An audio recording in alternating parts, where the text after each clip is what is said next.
Plantão médico, cuidados paliativos, um tema extremamente importante e de cara eu preciso falar para você que se você imagina que só se aplica isso a pacientes que não têm mais condição de tratamento e estão vivenciando a terminalidade, você está enganado. Na verdade, o principal conceito é promover a qualidade de vida para pacientes e famílias por meio da prevenção e do alívio do sofrimento. Segundo a Organização Mundial de Saúde, a OMS, um conceito que foi definido a partir de 1990 e com a última atualização realizada em 2017, cuidados paliativos são uma abordagem que visa a melhora da qualidade de vida dos pacientes, de todas as faixas etárias, adultos e crianças, e das famílias que enfrentam problemas associados a doenças que ameaçam a vida, prevenindo e aliviando o sofrimento por meio da identificação precoce, da avaliação correta e do tratamento da dor e de outros problemas físicos, psicossociais ou espirituais. A gente vai entender tudo isso mais a fundo, porque é um tema muito importante. E para isso a gente conversa com o médico geriatra, Dr. Marlon Aliberti, que tem parte do seu trabalho na área de cuidados paliativos, atuando, entre outros, no Comitê de Pesquisa da Rede Altana, no grupo Premium Care. Marlon, muito obrigado pela sua participação. E começa agora o programa Olho Clínico com o Dr. Fernando Gomes.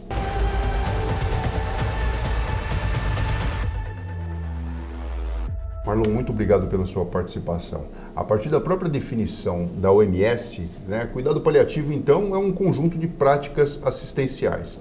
Mas eu imagino o seguinte, quem está assistindo a gente aqui agora, talvez não consiga entender exatamente o que são essas práticas assistenciais. Especificamente, quais são e como se aplicam isso no tratamento? Bom, Fernando, em primeiro lugar eu gostaria de agradecer você de abrir esse espaço para a gente falar de um tema tão importante. A gente fala de cuidados paliativos na medicina desde a década de 60. Aqui no Brasil a gente vem falando mais disso desde a década de 90 e os conceitos que foram trabalhados no tema nesses últimos 30 anos, então aqui no Brasil, começou-se de maneira um pouco equivocada, não fazer mais nada ao paciente, não é isso, Essas práticas assistenciais, na verdade, é um modelo de abordagem, normalmente integral. Raramente um médico até faz a medicina paliativa, mas ele não faz sozinho o cuidado paliativo.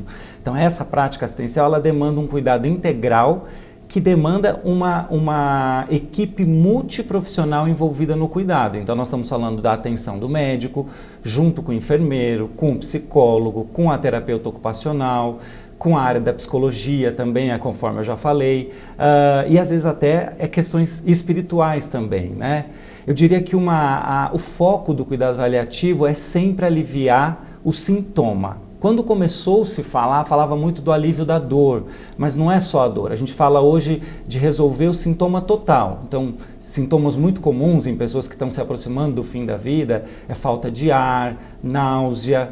E cada vez mais tem se falado da atenção ao cuidado paliativo de maneira cada vez mais precoce.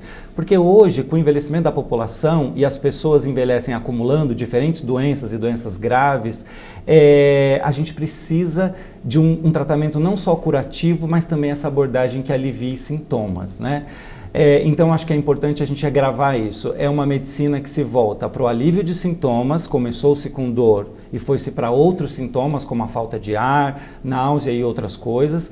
Não fica só na parte física, a gente também tem o alívio da questão psicológica, o apoio até espiritual, nessa fase da vida também é importante.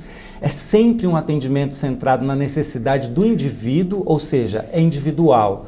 Cada pessoa e a família também, a gente engloba a família nesse cuidado, tem uma necessidade particular para aquele momento.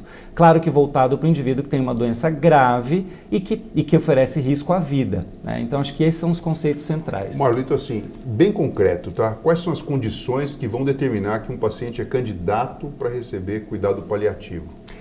Eu gostaria de dividir essa pergunta para ficar mais clara a resposta, na verdade, a essa pergunta, em 3 condições centrais, Uma coisa principal é a pessoa que começa a ter o câncer, porque o cuidado paliativo começou muito com a história da oncologia, do câncer. Então, uma pessoa que tem câncer, que oferece risco de vida, e aí você vai trabalhar junto com o oncologista para oferecer o controle de sintomas. À medida se esse câncer vier a avançar cada vez mais e as possibilidades curativas totais vão diminuindo, cada vez mais o cuidado paliativo vai tomando uma importância maior na condução do paciente. Apesar da gente ter começado com câncer, e aí a gente sabe que com o envelhecimento populacional a prevalência das doenças oncológicas vem crescendo muito na população, a gente tem voltado cada vez mais o cuidado paliativo para outros órgãos, órgãos específicos do nosso corpo, que quando a gente tem alguma doença, acaba ameaçando a vida. Então eu estou falando aqui de uma insuficiência cardíaca grave, de um paciente que desenvolve uma doença renal grave, uma doença pulmonar obstrutiva crônica que já está avançando. Então, para esse paciente também, no começo, você vai sempre pensar na linha curativa total, mas se a doença vai avançando, você precisa de maneira precoce entrar também com esse cuidado integral, com uma equipe multiprofissional, tentando aliviar os sintomas do paciente. E uma outra área que vem crescendo muito agora são as doenças neurodegenerativas. E aqui eu estou falando, por exemplo, da demência, que é algo que preocupa muito a sociedade hoje em dia, e o Parkinson também, por exemplo, apenas como 2 exemplos de doenças neurodegenerativas. E quais são os que não se enquadram dentro desse critério de cuidados paliativos? Porque assim, a gente começa a imaginar o seguinte: todo mundo em algum momento parece que vai se enquadrar dentro desse contexto, né? Exceto se você tiver uma morte súbita. Porque assim, o processo de desligamento ele vai trazendo algumas condições que, bom, você pode imaginar, a pessoa tem muita dor. Se ele é muito jovem e a gente sabe que vai viver muito, não tem muito sentido você fazer o uso indiscriminado de opioides, por exemplo. Mas se a gente sabe que o indivíduo tem pouco tempo de vida, não vai dar tempo dele ter o problema por, de repente, ter uma adição ao uso de morfina. Exato. Você me questionar quem são as pessoas, então, na prática, né? Aqui no Brasil, a gente tem aproximadamente 1.200.000 mortes por ano, né? Tem um estudo que saiu que mostrou que 54% das mortes no Brasil, a pessoa precisaria ter uma atenção ao cuidado paliativo ao longo do processo de final de vida dela. O que eu estou querendo dizer para você? Que 54% das mortes no Brasil são em decorrência de câncer, de falência de um órgão importante e vital, aqui eu falei já do coração, do rim, do pulmão, ou de doenças neurodegenerativas, como Alzheimer, Parkinson, né? Então 54%. Quando a gente joga isso para a população brasileira, eu estou falando mais de 600.000 pessoas que necessitariam, então, dessa abordagem integral. A gente começa a ver que o cuidado paliativo não pode ficar só com o especialista. Uhum. Cada vez mais a gente vai ter que formar o médico e a equipe de profissionais para saber oferecer essa boa medicina, esse bom cuidado integral ao paciente, né? Agora, Marlon, o Ministério da Saúde anunciou, isso foi no final do ano passado, a futura implantação de uma política nacional de cuidados paliativos. Né? E segundo esse documento que foi divulgado, a intenção é de que o SUS ele ganhe uma estrutura mais robusta, né? Mais compatível, como você falou, em relação aos números, né? Capaz de atuar junto com pacientes identificados e aptos a receber esse tipo de atenção. O Brasil hoje parece que garante acesso a cuidados paliativos a menos de 10% dos pacientes com essas condições que você muito bem explicou aqui, que são elegíveis para esse tipo de cuidado na rede pública. Bom, numa política como essa, o que a gente pode entender que é fundamental de ser considerado para realmente dar certo? Porque a gente está falando de uma mudança de paradigma e de uma coisa muito mais humana do que atualmente a gente vem experimentando. Claro, Fernando, eu te dei números grandes, né, de necessidade para o país. Para você ter uma ideia, por outro lado, a gente tem mais ou menos 200 especialistas médicos que fizeram residência em cuidado paliativo e ao redor de 1.000 que fizeram especialização. Então a gente está falando de 1.200 pessoas, profissionais, cérebros médicos no país que teriam condição de conduzir essa mudança. E aí é muito pouco. E aí, por isso que a gente fala hoje nessa ampliação do cuidado paliativo, que é muito importante, não é só para idoso, mas é natural que o envelhecimento aumente a necessidade, que a gente precise ter, hoje se fala em 3 níveis de cuidado paliativo. O primeiro nível é esse que você colocou, políticas públicas, que não vão envolver nem só o médico, nem só a equipe profissional da saúde, mas toda a sociedade, né? Agora, para que isso dê certo, que é a pergunta que você fez, a gente precisa ter muito mais conscientização da população, uma formação maior do médico e do profissional de saúde já na graduação sobre os conceitos de cuidado paliativo. A gente precisa de um investimento de infraestrutura do governo, e aqui eu estou falando de salas, de equipes, de formação de mais pessoas na área de cuidado paliativo, e a gente precisa também desmistificar essa área de que não é abandonar o paciente, não fazer mais nada, pelo contrário, é oferecer conforto, é oferecer um cuidado integral àquela pessoa que tem uma doença grave em risco de vida. Recentemente a gente falou aqui no Olho Clínico, num outro programa, sobre a medicina de transição. E deu muito o que falar, porque a gente provoca conceitos que são novos e ao mesmo tempo a pessoa fala, puxa vida, eu precisava daquilo, ou eu precisei daquilo e nem sequer imaginava que isso já é uma realidade, né? Então, vou falar de uma coisa muito atual, né? Bom, uma das frentes, quando a gente fala da medicina de transição, tem a ver com o atendimento aos cuidados paliativos, né? Ou seja, isso na prática, né? Porque até que agora a gente está falando de conceito, a gente está falando agora na prática. Nessa condição e nesse momento específico, quando a gente fala da transição mesmo, como é que dá esse cuidado, né? Essa pergunta é muito interessante. Eu estava te falando que políticas públicas, a gente falava de um nível que a gente envolve a sociedade toda. Num segundo nível, de cuidado paliativo, os especialistas e um clínico geral precisa estar mais integrado, porque ele vai pegar cada vez mais pacientes com uma insuficiência cardíaca grave, com uma doença pulmonar avançada, câncer, uma doença degenerativa, e quanto antes ele lançar a mão de entender quais as vontades daquele paciente, lançar a mão das práticas do cuidado paliativo, é melhor. Mas quando a gente tem o terceiro nível ainda do cuidado paliativo, que é esse que já se aproxima do fim da vida. E é aí que a rede de transição, o cuidado de transição entra de maneira exemplar. Nesse momento, quando o paciente se aproxima do final da vida, você precisa lançar a mão de uma equipe multiprofissional que controle muito bem os sintomas que o paciente tem e você desacelere também o grau da tecnologia dada. Você não precisa mais de uma estrutura de um hospital com todo aquele aparato, os últimos exames. Você precisa muito do toque, do contato humano, de fazer todos os protocolos importantes para que o paciente não tenha dor, para que o paciente não tenha falta de ar. E é isso que é feito.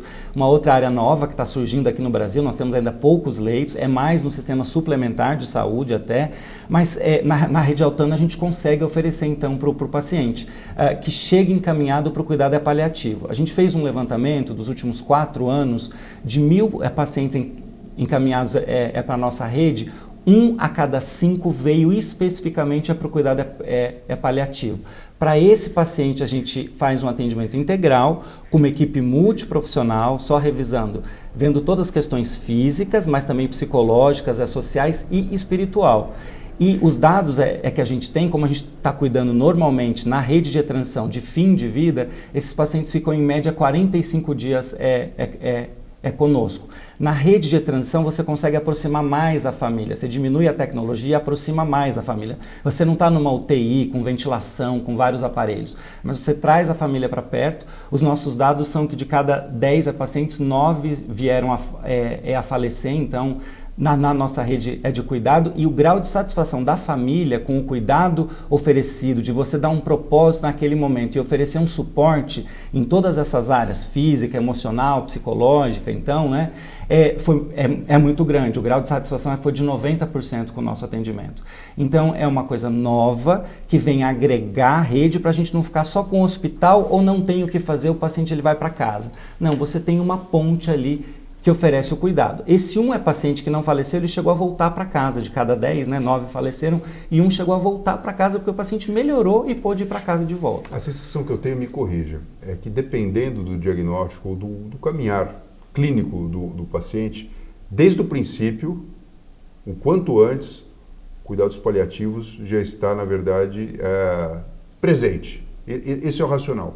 Conforme o tempo passa, né, e aqui a gente sabe da questão da finitude ou até da questão de se agravar a situação, ele sai de uma situação de estar por trás ali dos bastidores e assume um papel importantíssimo nesse momento tão delicado para a pessoa, porque hoje em dia tem tecnologia, e aqui a gente está falando de um atendimento multiprofissional. Então, cada profissional sabe como fazer para que aquela pessoa que está naquela situação mais difícil, mais delicada, não sofra. E eu entendi perfeitamente o que você falou. No começo a gente fala de dor, né? Dor é um dado que pode ser até avaliado no exame neurológico. Agora, não significa que essa dor tenha sofrimento. O sofrimento vai para um andar maior e mais complexo. E é isso que o cuidado paliativo acaba tratando. E não só para o paciente, porque assim, é um momento delicado para todo mundo, né? Ninguém vive isolado no planeta Terra, a gente tem família, a gente tem amigos. E esse momento, que acaba sendo muito delicado, ele precisa ser bem abarcado para que tenha um significado satisfatório para todo mundo e menos pesado, né? Com coisas que podem ser evitadas. Marlon, muito obrigado pela sua participação. Mesmo eu tenho certeza que as pessoas entenderam, mas eu tenho certeza que vão ter dúvidas também. Então eu vou deixar aqui, obviamente, o convite para que vocês sigam a Rede Altana no Instagram, visitem o site e aprendam mais sobre isso. O que a gente está falando, e o nosso propósito aqui no Olho Clínico, é trazer novidade, e novidade palpável e possível para as pessoas que moram no nosso país. Perfeito, Fernando. Agradeço novamente a oportunidade da gente falar de um assunto novo, relevante, que vai ser cada vez mais necessário. Muito obrigado, Marlon. Pessoal, a gente fica por aqui. Dê seu like, compartilhe, comente. Eu e o Dr. Marlon, a gente vai olhar atentamente as suas perguntas, dúvidas e questionamentos e desejo que vocês tenham uma ótima semana. Beijo no coração.